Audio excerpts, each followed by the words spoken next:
Você sabe o que é paleontologia? Sabe como se tornar um paleontólogo?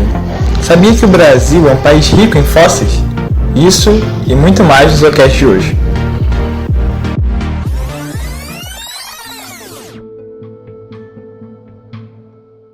Oi, gente! Hoje a gente está aqui com mais um Zoocast. Eu sou a Laura.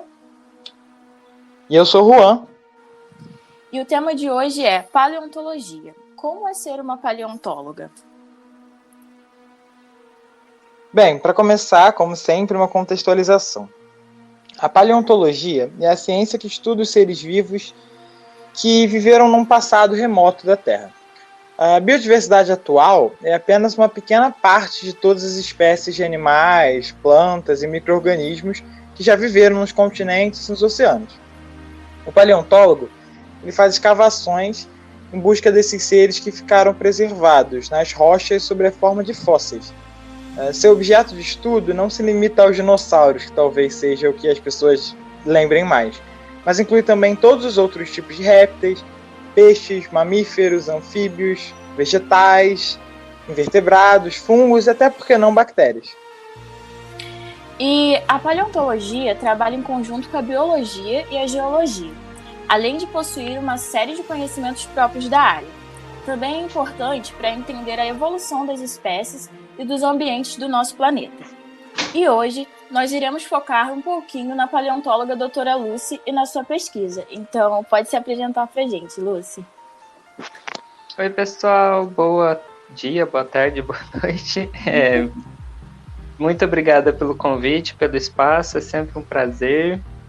E eu tenho um carinho muito especial pela instituição de vocês. Puxo o saco mesmo.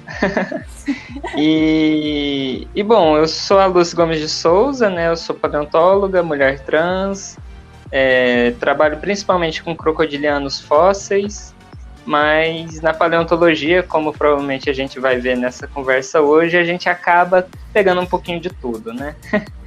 E basicamente é isso. Atualmente eu estou como paleontóloga numa instituição aqui em Manaus, que é o Museu da Amazônia, que para quem tiver oportunidade depois da pandemia e quiser vir visitar, será muito bem recebido. Está tendo uma exposição de paleontologia que vai inaugurar em breve. E além disso, eu também faço divulgação científica nas internet da vida, né? E aí tem um canal no YouTube chamado Make Science BR, que de vez em quando eu falo de paleonto. Na verdade, eu tenho falado muito de filosofia lá, né? Mas o canal é bem amplo. Para quem gostar de ciência de modo geral e discussões políticas, eu acho que você vai gostar do meu canal. Acho que é isso.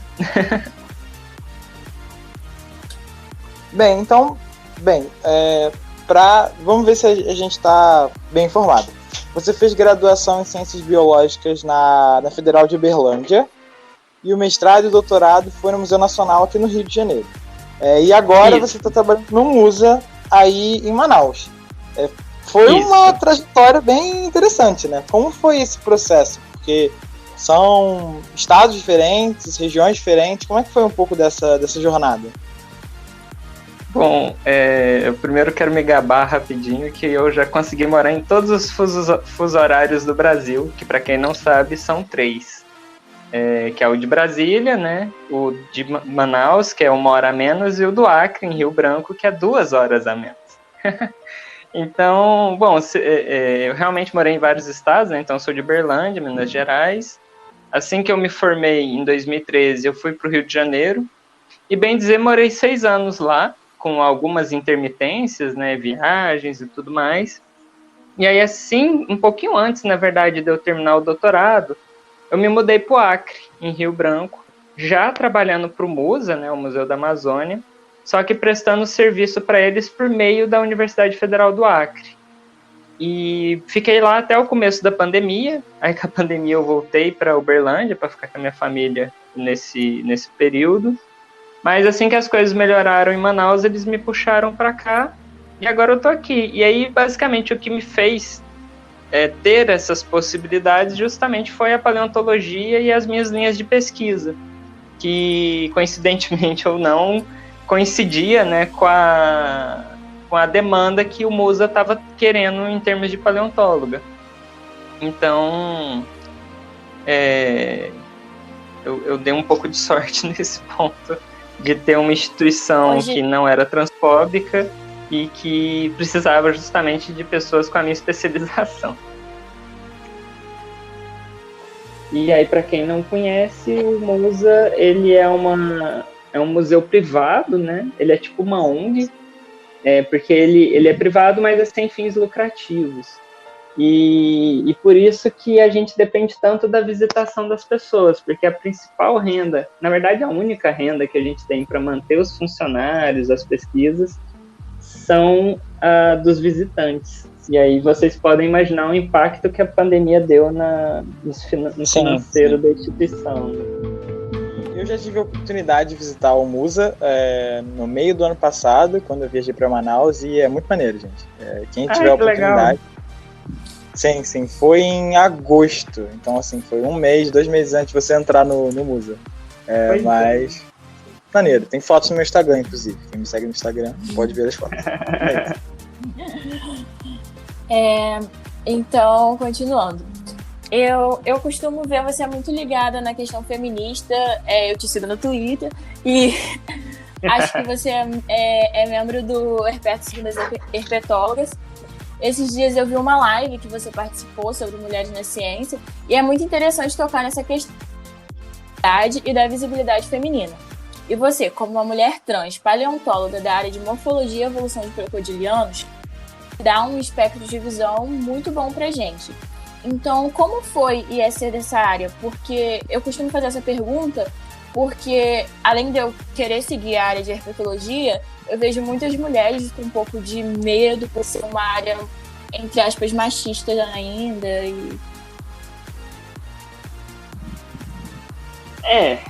Bom, como que eu posso dizer?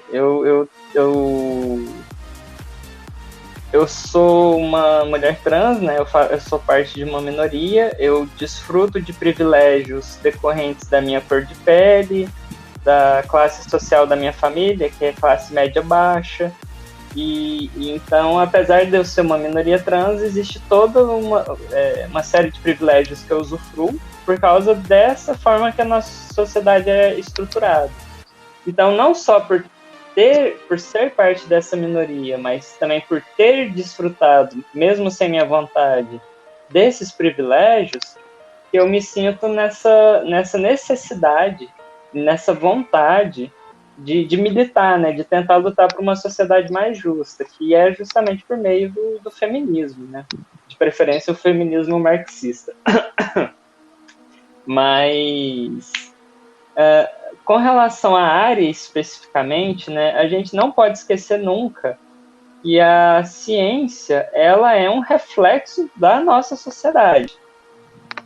Então, a nossa sociedade ela é uma sociedade opressora, racista, transfóbica, machista, e, querendo ou não, a ciência, né, a academia, ela vai ser, em algum aspecto, um reflexo dessas características estruturantes da sociedade que deriva essa academia, né?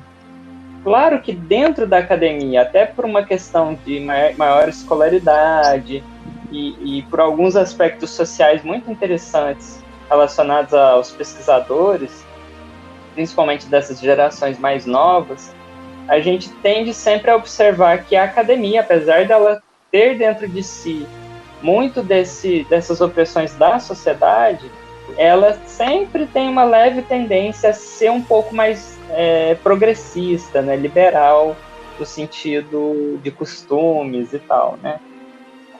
E então, assim, não só a herpetologia, né, mas a ciência como um todo, ela é machista, ela é racista e ela é transfóbica, né? Então, a luta vale para todas as áreas. Óbvio que cada área vai ter suas próprias particularidades, suas próprias demandas, e cada minoria dentro de cada uma dessas áreas também vão ter suas próprias particularidades. Então, para quem quer seguir na herpetologia, o que provavelmente vocês vão ter que lidar são com, além do assédio moral e sexual, que alguns orientadores, que na verdade nem deveriam ser chamados assim, né, que algumas pessoas com poder possuem e usam desse poder para se aproveitar dessas pessoas, vocês provavelmente ainda vão ouvir muita piadinha de campo, tipo, você é mulher, você não dá conta, você não consegue, você é incapaz. E todas essas coisas que acontecem naturalmente fora da ciência, fora da academia, mas que acabam se repetindo também dentro da academia. Mas, felizmente, como você mencionou, né, existem iniciativas que estão fazendo um enfrentamento direto a esse modelo de pensamento e tentando reestruturar os princípios básicos da ciência, né, da academia, e, no caso da herpetologia, né? Então, como você falou, eu com muito orgulho faço parte, né, da herpetologia segundo as herpetólogas, que é uma dessas frentes de combate, de denúncia, de enfrentamento e de proteção e acolhimento das mulheres, né? E aí todos os tipos de mulheres, né? Mulheres cis, mulheres trans, não binários, transfemininos, e assim por diante. Então, basicamente é isso, né? A gente lida com uma ciência que ela é, sim, machista e todas as outras coisas também. Então, é importante que a gente tenha essa instrumentalização política, porque outra coisa que a ciência também é política. Então, a gente tem que ter e saber se posicionar dentro da nossa profissão, independente de qual seja a sua profissão. Aqui a gente está falando de ser cientista, professora, né, e tudo mais. Então, a gente tem que, sim, que saber se posicionar dentro da nossa profissão para, primeiro, construir uma academia mais honesta, né, mais equitária, e, num segundo momento, para lutar pelos nossos próprios direitos, né, sendo minoria ou não. Então, é isso que eu acho. Achei essa sua fala foi muito importante. E por que você escolheu a paleontologia? Como é se tornar um profissional da área? Bom, acho que a paleontologia que me escolheu. A minha história como paleontóloga, como muitos dos meus colegas, começa na infância, né? Eu gostava muito de brinquedo de dinossauro e tudo mais. Gosto do Jurassic Park. Só que o que me fez ser paleontólogo, o que me fez ter curiosidade pela paleontologia, foi umas revistinhas, uns fascículos feitos pela editora Globo, e foi lançado em 97 aqui no Brasil, e trazia em cada fascículo 1 ou 2 espécies de dinossauro, ou mais comumente dinossauro, mas também às vezes tinha coisas de outros animais fósseis, discutia paleoambiente, discutia sobre pesquisa, tinha quadrinho contando história de alguns pesquisadores, de algumas descobertas, de alguns eventos da paleontologia importantes. E definitivamente foram esses fascículos que me ensinaram o que era ser paleontóloga e que me deram essa vontade de ser paleontóloga. Mas quando eu fui começar a minha jornada para entrar na universidade, eu tristemente descobri que não existe uma universidade de paleontologia. Infelizmente, a pessoa que estava me orientando no primeiro ano do colegial, né, para escolher o curso e tudo mais, ele também não sabia como que fazia para ser paleontóloga, né? Então eu simplesmente desisti, porque segundo ele, a única forma de eu virar paleontóloga era indo para a Argentina. Sou classe média baixa, obviamente eu não tinha condições financeiras disso, e então eu desencanei. É isso, fiz o meu melhor, então vamos para outro caminho. E aí foi aí que eu decidi ser bióloga, e foi dentro da biologia que eu descobri que para você ser paleontóloga, você precisa apenas ter interesse em ser paleontóloga e fazer pesquisas na área. Então, assim, não importa muito o seu curso, se você é bióloga, geóloga, geógrafa, historiadora, pedagoga, que seja, sabe? Não importa a sua formação, o que importa é você conduzir pesquisas dentro da área. Óbvio que determinados cursos vão te fornecer uma base na paleontologia melhor. Então, por exemplo, biologia, você vai sair com uma base biológica muito boa, mas vai ter que complementar com geologia. Agora, se você forma em geologia, você vai ter que completar com biologia. E se você faz algum dos outros cursos, você vai ter que ir completando dentro do que você espera. Mas, basicamente, é isso. É muito importante para quem quer seguir na carreira saber que não existe uma graduação E mesmo pós-graduações, você ganha esse título indiretamente. Então, por exemplo, eu sou doutora em zoologia e não em paleontologia, embora o enfoque da minha pesquisa seja paleontologia. Essa pergunta foi muito boa também, porque ressalta que a ciência é um complemento de ciências, no caso, né? Com certeza. Bem maneiro. Não podemos nunca esquecer também da filosofia da ciência, que é atualmente uma das grandes paixões da minha vida. Sim, cara. E eu achei interessante, porque não tem um campo específico tem um campo específico de paleontologia, mas para você se tornar paleontólogo, você tem que, tipo... Não é um curso... Sabe, não tem um curso estruturado. Você tem que fazer essa junção de áreas. Isso é meio bizarro, mas é maneiro também. Sim, e chega a ser bonito de qualquer forma, mas é muito interessante pensar que ela tem que estudar um conjunto de coisas, como a biogeografia e a geologia, e ela tem que saber da zoologia e... Caraca! Uma das suas pesquisas foi com a descrição como espécie nova. Como foi esse processo? Eu particularmente acho que se eu descobrisse ou trabalhasse com uma espécie nova, eu ia ter um momento tipo uma epifania desgraçada para poder conceber o que é isso. Então, como é que foi essa pesquisa em particular? Bom, uma das coisas mais comuns, por incrível que pareça, dentro da paleontologia, é você encontrar espécie nova. Tanto é que se você vai olhar o currículo principalmente aqui no Brasil, dos grandes pesquisadores, né, ou que são considerados grandes pesquisadores, vocês vão ver que a maioria dos artigos deles tem alguma relação com espécie nova. Por quê? Porque é óbvio que quando a gente encontra um fóssil, existe uma grande chance desse fóssil representar um organismo que ainda não foi descoberto, porque vocês falaram até na introdução aqui do podcast, né, que os animais vivos são apenas uma fração de toda a biodiversidade que já existiu no planeta. Então, por incrível que pareça, é relativamente fácil você encontrar espécies novas sendo paleontóloga. Agora, com relação à minha pesquisa em si, eu já tive a oportunidade de publicar uma espécie, eu acho. Uma espécie nova, que é o Acresuchus pactemporalis, que é um jacaré de chifres lá do Acre.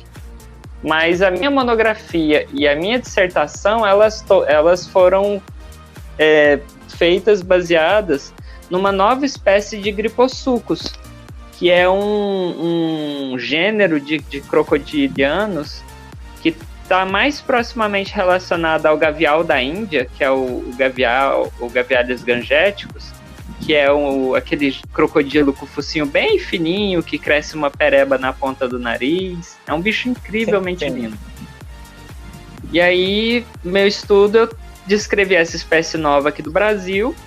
Ainda não publiquei por uma série de problemas pessoais, mas espero que um dia saia. E nessa pesquisa também eu tentei entender a relação evolutiva, né? Como é que hoje em dia a única espécie vivente desse grupo é o gavial e ele reside na Índia, né? Como que qual a relação desse animal da Índia com as espécies aqui da América do Sul? O que aconteceu biogeograficamente e evolutivamente com essas espécies, né? Então eu tentei explorar um pouco isso na minha dissertação. Bom, acho que é isso. E assim, realmente é fascinante, né? Você descobrir um organismo que ainda não era conhecido pela ciência. Sim. Eu acho isso particularmente muito legal e eu teria muito problema para decidir o nome. Mas só para ressaltar, além da paleontologia, quais são as suas outras linhas de pesquisa? Você falou de filosofia da ciência, assim, você pode falar um pouco mais sobre isso? Claro. Bom, paleontologia é o meu ganha-pão, né, o meu carro-chefe. E dentro da paleontologia, eu trabalho com crocodilianos, principalmente, anatomia, evolução, filogenia, né? arrisco um pouco com dinossauros, avianos, não avianos, tem alguma coisa aí sendo feita. E fora, assim, e dentro da paleontologia, eu gosto muito, muito, muito da parte de entender os processos evolutivos e tudo mais. E aí isso me leva um pouco para outra linha de pesquisa que eu conduzo, que é essa parte mais da filosofia da ciência, principalmente aplicada à biologia sistemática. Então, entender os métodos, o porquê dos métodos e os próprios princípios filosóficos que existem e são próprios da biologia, né? Porque cada ciência tem sua própria filosofia, tem suas próprias definições, termos, formas de raciocínio, formas de teste. Então, eu gosto muito de me aventurar nisso. E desde que eu transicionei, né, e comecei igual eu falei, né, numa das respostas aí, que eu comecei a militar, né, eu também estou começando a desenvolver uma linha de pesquisa em parcerias, claro, sempre, referente à representatividade na ciência. Então, basicamente é isso. Muito maneiro. Muito maneiro mesmo. Eu já ia perguntar, tá aceitando orientandos? Olha, aceito. Eu posso orientar sem problemas, mas eu espero, no máximo até ano que vem, já estar cadastrada nas pós-graduação aqui de Manaus. Aí eu vou poder orientar formalmente, com bolsa e tudo mais. Maneiro. Legal. E a gente fez uma caixinha de perguntas dos nossos ouvintes, e aí eu vou ler a primeira para você responder. Tá. Em qual momento da sua vida você pensou que valeu a pena todo o caminho até onde você chegou? Que, tipo, valeu a pena insistir nisso? Porque aí a pessoa que perguntou colocou até... Porque a gente sabe que a paleontologia é uma ciência que fica no escanteio das prioridades brasileiras. Isso é uma ótima pergunta, porque a resposta, pelo menos para mim, ela obviamente não é simples, mas pode ser simplificada da seguinte forma. Eu acho que qualquer coisa que a gente faz na vida, a gente tem que refletir no dia mesmo. Todo dia foi o momento que eu vi que eu fiz a coisa certa ou não, sabe? Eu não deixo acumular, sei lá, putz, será que eu devia ter feito filosofia em vez de biologia? Não adianta, já fiz biologia, gostei, quero fazer filosofia, então eu faço no futuro. Não sei se fica claro o ponto que eu quero chegar, mas eu acho que arrepender do passado ou das escolhas, assim, é algo muito vazio se não vem como um aprendizado ou algo que te motive a não repetir e ser melhor reflexiva, né, nas suas decisões. Então, não é que assim, eu nunca tenho arrependimentos na vida, mas eu acho que a partir do momento que a gente toma uma decisão, a gente tem que se comprometer com essa decisão até o fim, né? Até o fim no sentido de, se é errado, óbvio que você deve parar e não terminar o que você está fazendo, pelo amor de Deus. Mas eu digo até o fim no sentido de comprometimento emocional, sabe? Então, por exemplo, em algum momento eu achei que era uma boa ideia ser bióloga. Então eu vou me dedicar, assim, óbvio, se isso acabasse com a minha saúde. Enfim, existem sim termômetros que vão dizer para você não parar, mas esses termômetros, pelo menos na minha vida, eles não são coisas assim do tipo, podia ter feito isso, podia ter feito aquilo. Eu confesso que eu não é que é perca de tempo, mas eu não uso meu tempo para esse tipo de reflexão. Eu tento, do meu passado, talvez por ser paleontóloga, eu tento aprender com o meu passado. Que eu digo isso, que arrependimento, se ele não vem com reflexão e tudo mais, ele é algo meio vazio, meio perda de tempo, assim. Então, eu me orgulho das coisas que eu fiz até o momento. Acho que eu tomei os melhores caminhos na época, né? Porque a gente também... Aí entra um pouco do marxismo aqui, né? A gente tem que olhar as coisas por meio do materialismo histórico, né? Então, quando Lucy, com seus 17 anos, entrou na biologia, os contextos da época me mostraram que aquele era o caminho certo. se hoje em dia, com mais conhecimento e outras perspectivas, eu possa dizer que, putz, não devia ter feito isso, isso só existe porque um dia a Lucy fez o que ela fez. Não sei se dá para entender. Então, Entendi, sim. eu acho que é isso, assim. É como se, por exemplo, você teve toda uma linha a seguir que você pensou que era o certo. Então, não vale a pena pensar que era errado, porque isso construiu quem você é hoje. Sim. Assim, desculpa a brecha aqui, mas eu acho que funciona da mesma forma para relacionamento, sabe? Tipo, você termina lá com o seu par. Aí você não deveria falar, tipo, não deu certo. Não, deu certo. Enquanto você estava junto, deu certo. Mas em algum momento deu errado. E parou de dar certo. Então, assim, sei lá, eu acho que a gente não pode ser muito 880 nas coisas. Eu acho que a gente tem que aprender a tirar aprendizado e coisa boa das coisas que acontecem, mesmo as que aparentemente são só ruins, assim, porque a gente tem o grande privilégio da natureza de ter um cérebro cognitivamente desenvolvido. Seria muito desperdício a gente não usar isso para refletir sobre as nossas escolhas, sobre nossos caminhos, sobre nossas alegrias, tristezas. Eu acho que a gente tem que aprender a ser mais emocional, inteligência emocional, e eu acho que isso tudo está dentro desse aspecto de não é que é uma não lamentação, mas uma lamentação consciente, talvez. Não sei. Cara, achei muito maneiro. Muito boa resposta. Muito filosófico. Sempre. Teve algumas perguntas que a gente acabou respondendo ao longo do programa, então a gente não vai fazer. Mas, assim, tem mais algumas interessantes. Perguntaram se existem muitos... a palavra que usaram foi sítios, mas eu não sei se aplica para paleontologia também, sei que se aplica para arqueologia, mas se existem muitos sítios paleontológicos no Brasil. Eu imagino que seja locais onde você tem formação de fósseis. E se sim, quais são os mais importantes que você destacaria? Essa é difícil. Então vamos lá. Sítio, usa-se sítio também para paleontologia, só que geralmente a gente pode chamar, né, sítio paleontológico, mas na área, sim, pelo menos entre os pesquisadores, a gente chama de sítio fossilífero. Ou afloramento, que é onde a rocha fossilífera aflora. Existem milhões, talvez, bons milhares de sítios fossilíferos no Brasil. Primeiro porque é um país gigantesco e segundo porque é um país imensamente coberto por rochas sedimentares, que são as rochas que contêm os fósseis ou a maioria dos fósseis.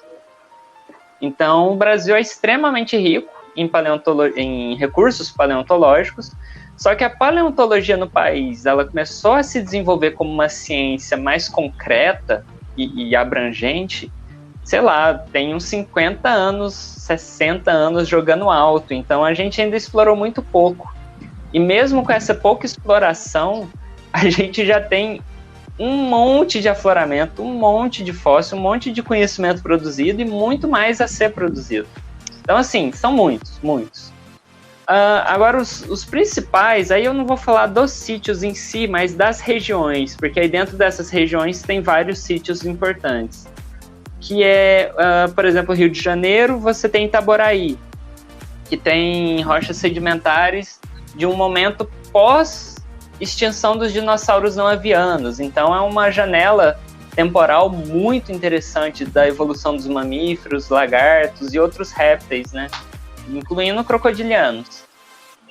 A gente tem Minas e São Paulo com o Grupo Bauru, né, que é uma formação, inclui um monte de formações rochosas sedimentares do Cretáceo. Então, muitos dos dinossauros que nós conhecemos para o Brasil vem de lá. Uma enorme variedade de crocodiliformes vem de lá, mais de 30 espécies. E dos mais bonitinhos, assim, tem os carnívoros gigantes, tem os semiaquáticos, tem os herbívoros, onívoros. Foi mais lindo de se ver. A gente tem a Chapada do Araripe inteira com um monte de peixe e pterossauro. E é a região do Brasil com que o tráfico de fósseis mais afeta, porque os fósseis lá são de uma preservação excepcional, em que você tem até tecido mole preservado junto dos fósseis, sabe? Então lá é um lugar incrível. Não posso esquecer do sul do país, ali na região de Santa Maria, ali, por exemplo, que você também tem um Triássico, você tem um Cretáceo importante lá, que tem a origem dos dinossauros, um monte de mamífero importante, e pré-mamíferos, vamos falar assim, né, para entender a evolução do nosso grupo. E, por fim, o lugar mais maravilhoso de todos, o norte, né? A gente tem a região do Maranhão, a gente tem o Amazonas e o Acre, a gente tem Rondônia. Todas essas regiões são extremamente fossilíferas e de fósseis mais recentes, de alguns poucos milhões de anos, 30, por exemplo. Pouco, né? Então, é onde a gente vai encontrar, por exemplo, o maior crocodiliano do mundo, que já existiu, que é o Purosaurus brasiliensis. E vários outros animais muito interessantes da megafauna, supercrocodilos, cobras gigantes, e, sei lá, é muita coisa maneira, muita coisa maneira. Então, o Brasil ainda... e tem o Mato Grosso ali, a região do Mato Grosso, que também tem fósseis do Cretáceo, que falta muito estudo, que precisa ser melhor explorada. Tem as cavernas de Tocantins, que tem um monte de fóssil, esses bem recentes até, de alguns milhares de anos só. Bahia nem se fala. Nossa, Bahia ali, o Recôncavo Baiano tem fóssil e afloramento a dar com pau para ser estudado. Também é do começo do Cretáceo. Então você tinha o Supercroc, né, o Sarcosuchus lá, você tinha espinossauro. Enfim, o Brasil tem fóssil demais. E aqui eu estou focando, por causa do meu viés formacional, em invertebrados. Se você vai falar de planta, de microfósseis, invertebrados, aí tem vários outros lugares que eu não mencionei, que são extremamente importantes também. Caraca, tem muita coisa para ser estudada no Brasil. Eu tinha uma visão bem menor disso. Falta então, dinheiro e pesquisador. Mas campo não falta. Então, meu querido ouvinte, se você quiser trabalhar com paleontologia, não importa em qual região você esteja, tem alguma coisa para você fazer por aí, com certeza. Com certeza. A gente queria saber um pouco agora sobre... A gente já falou um pouco dos seus outros projetos, e também a gente quer saber dos de divulgação científica, do seu canal no YouTube, para que os ouvintes possam acompanhar você e tudo mais. Tá. Nesse momento de pandemia, começou a me surgir muita oportunidade de participar de podcast, live, mesa redonda, evento. E então, se, sei lá, vocês gostam das minhas falas, podem me seguir no Twitter, Instagram, que é @griposouza, GRYPOSOUZ, para ficarem atualizados de onde eu vou estar fazendo o que e tal. E para ver as outras groselhas que eu falo.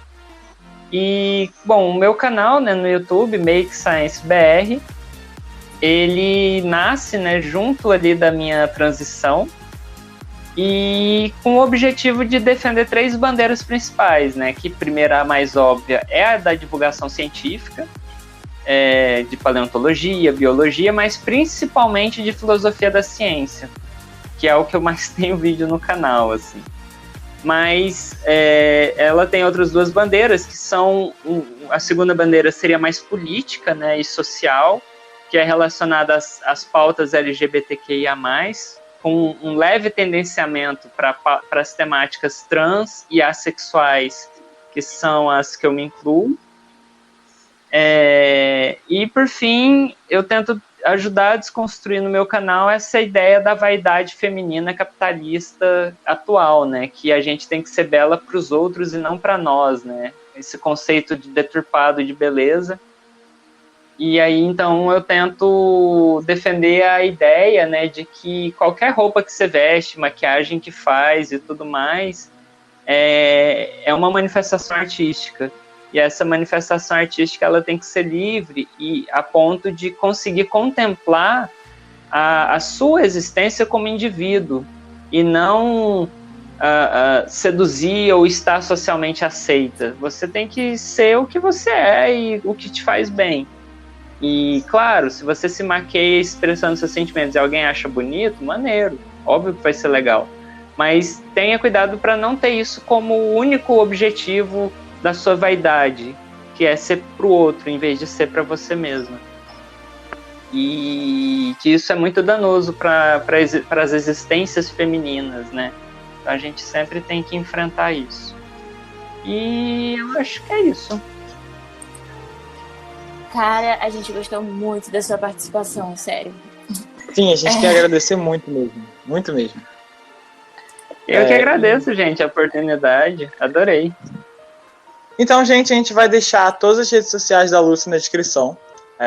Vai ter o Twitter, o Instagram, o canal no YouTube. Sigam, se inscrevam. Tenho certeza que vocês vão gostar. E é isso. Até o próximo programa. Até o próximo programa, pessoal. E mais uma vez, muito obrigada, Lucy. Tchau, tchau, gente. O prazer foi todo meu. Espero que os ouvintes tenham gostado. Deixem os feedbacks. E para quem quiser, vai ser muito bem-vindo nas minhas redes sociais e canais. Fiquem à vontade para me perguntar o que quiserem. E é isso aí. Obrigado, pessoal. Beijão.